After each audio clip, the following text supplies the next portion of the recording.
Listen, I need a plane. I like my car, you know what I like. Make it red.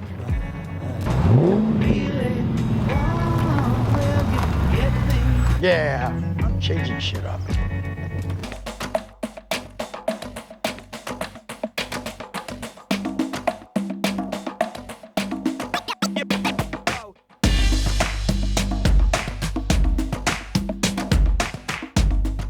Let me start by saying this is not a traditional car review of the AMG SLS Gullwing. We could take it on a test track and showcase its very capable supercar abilities.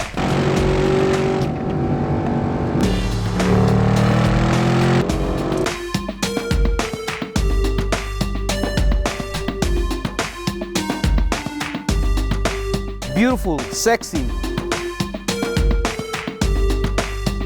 This is a celebration of a modern classic. This car is so addictive. You don't know if you're going to drive or fly it.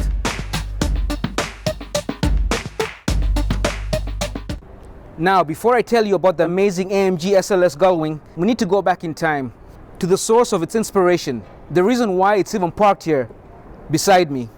The year is 1952. Dwight D. Eisenhower was elected President of the United States. The Korean War was at a critical stage and would end the following year. Elizabeth II is proclaimed Queen of the United Kingdom. The African Queen and Singin' in the Rain are playing in movie theaters. The first issue of Mad magazine is released. A Mercedes W194 300 SL wins the 24 Hours of Le Mans, among other international racing events. It was an experimental model, purely made to be a race car, and Daimler-Benz had no plans to put the car into production. But thankfully, fate intervened in the form of Max Hoffman, a one-time race car driver and wealthy New York auto dealer. He was the sole distributor for Mercedes-Benz automobiles in the United States. All the news reports of the W194's racing victories around the world captured Mr. Hoffman's attention. He felt strongly that a road-going version of the W194 was something his affluent clientele would line up to buy. So he lobbied the board of directors at Daimler-Benz. Although initially it seemed to be a losing battle, they eventually gave the green light to build the W198, a revised road-ready version of the W194. Before the car could go into production, there was still the issue of the doors, which engineers thought might be a problem for customers. Because of the space frame chassis, there were deep truss sections on each side of the passenger compartment. So the car had to have very high door sills for torsional strength. These are counterweighted, so they go up very easily. So the way you get out is the opposite. You take the wheel down, you reach over, you kiss your wife, you put one leg out, you grab right here, and you just pop out. The solution of the problem led to the most famous characteristic of the car, its gullwing doors.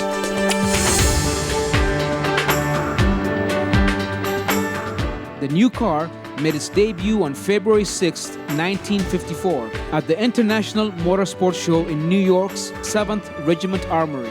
Beside the 300 SL Gullwing, a prototype of the 190 SL was shown there. Max Hoffman's gamble paid off. The cars were a big success. Hundreds of orders were placed with a selling price of $7,400. That's $65,000 in 2016. A total of 1,400 Gullwing coupes were built from 1954 to 1957. Out of that, 29 aluminum-bodied cars were built. All 29 have survived to this day, and they are very seldom offered for sale. Today, standard steel body prices exceed $1 million, while the rare alloy body can fetch between $2.5 to $4 million. They are prized for their magnificent engineering, build quality, and outstanding driving experience. The story continues, but we have yet to reach the chapter on the SLS. It had to follow the almost impossible task of being the direct successor to another very special supercar. The year is 2003. The United States launches the shock and awe campaign of Iraq. The last old-style VW Beetle rolls off its production line in Puebla, Mexico. Arnold Schwarzenegger is elected governor of California. Apple launches iTunes. Finding Nemo, The Matrix Reloaded, and The Matrix Revolutions are playing in movie theaters. And the new Mercedes-Benz SLR McLaren has its world premiere at the Frankfurt Auto Show on November 3rd, 2003. Developed by Mercedes-Benz and its Formula One partner, McLaren, it was built to showcase their collective experience in building high-performance supercars. The car had a production run of over 6 years. On April 4th, 2008, Mercedes announced it would discontinue the SLR. The last of the coupes rolled off the production line at the end of 2009, and the Roadster version ended in early 2010.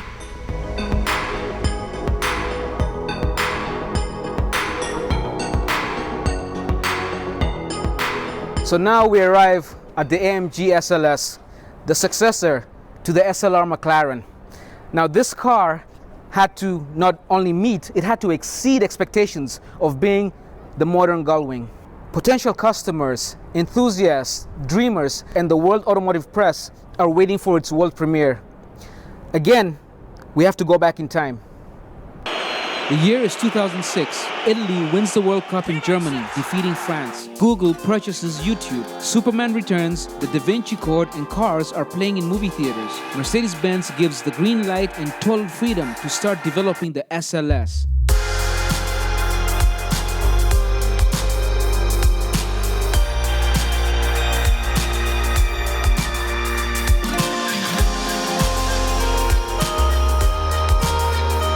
This is the first Mercedes-Benz automobile designed and built from scratch entirely by AMG.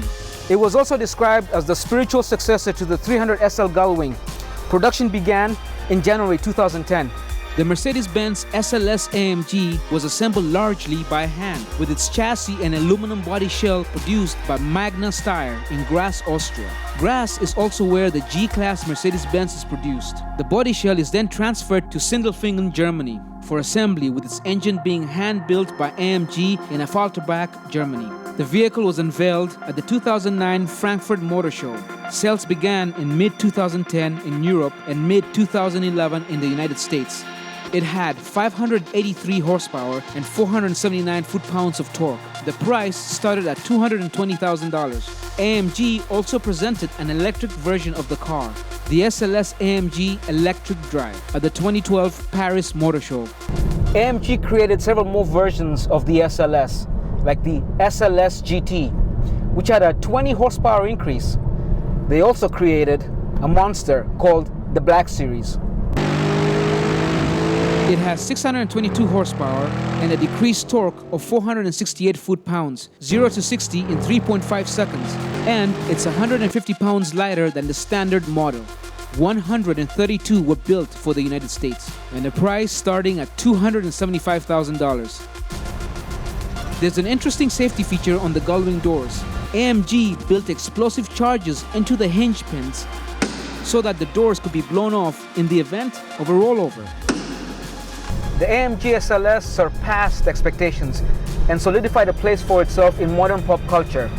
The original Gullwing, the 300 SL, was also a celebrity in its own right, with screen legends like Clark Gable and Sophia Loren posing with their personal cars. Flash forward to today, and Adam Levine from Maroon 5 has one in his collection. The SLS can claim Eddie Murphy, Kevin Hart, Arnold Schwarzenegger, Patrick Dempsey, Mark Wahlberg, and tennis great Boris Becker, who also happens to own several Mercedes-Benz dealerships.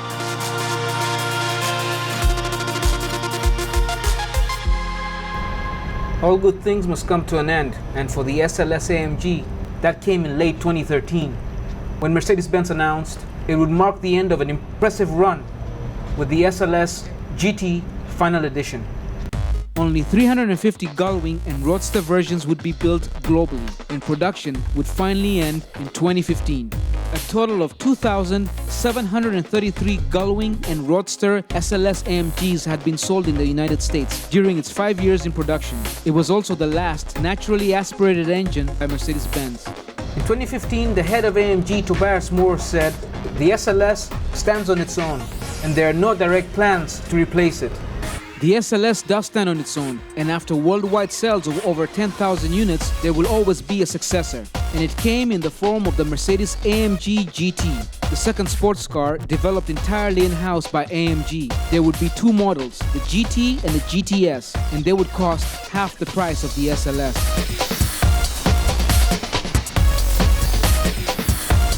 You hear the rumble of the engine? This car is just addictive. Something about it that just...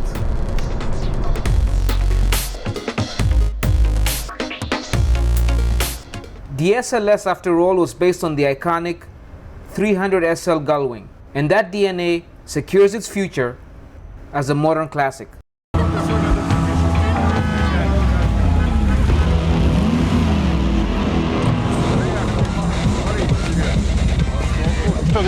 Лучше, чем твой, посмотри.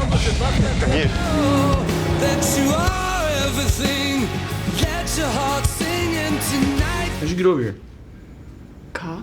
You don't have a car. He gave me one. He gave you a car? Yeah, I think it was a work perk. Huh. Work perk. What kind of car did he give you?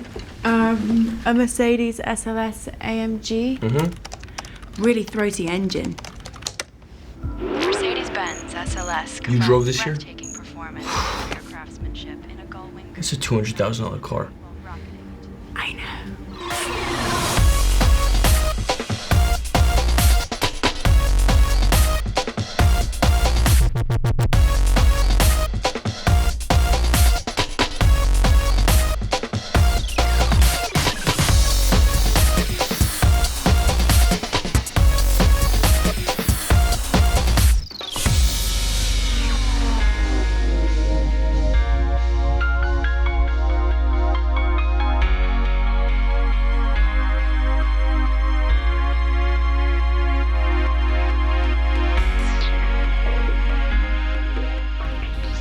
On this episode, we go from this model to this W140 S500 S-Class, the king of the S-Class.